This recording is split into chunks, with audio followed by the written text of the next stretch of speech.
Hello, कसे आहात तुम्ही? तर आज ना मला काजलच्या आईकडे जेवण करायला सांगितलं होतं. काजलची आई म्हणजे माझी मोठी आई आहे, पण मी लहानपणापासून तिला काजलची आईच बोलते.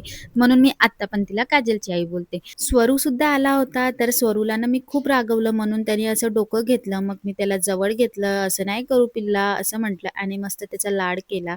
मोठी आईंनी खूप मस्त स्वयंपाक केला होता. श्रीखंड, पोळी, भाजी. भाजी तर खूप टेस्टी झाली होती. जीजू आणि काजलसुद्धा आले होते. ते एका ताटात जेवण करत होते. मला असं वाटलं, की एका ताटात जेवण केल्याने प्रेम वाढते असं असते का?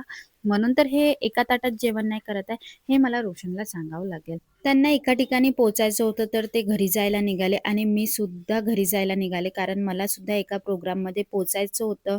घरी पोहोचले, रेडी झाले आणि आम्ही पोहोचलो कडईच्या प्रोग्रामला. खूप छान पूजा केले होते इथे आणि बर्फाची शिवलिंग सुद्धा खूप छान होती. आम्ही कढईचा प्रसाद वगैरे घेतला आणि घरी पोहोचलो. दुसऱ्या दिवशी श्रावण सोमवार होता. सर्व कामं आवरले आणि फुलं तोडायला गेले.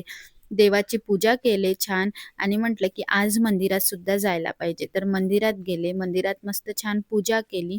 तर अशा होत्या आजच्या काही घडामोडी. तर भेटूया आपण नेक्स्ट व्लॉगमध्ये. तेव्हापर्यंत बाय.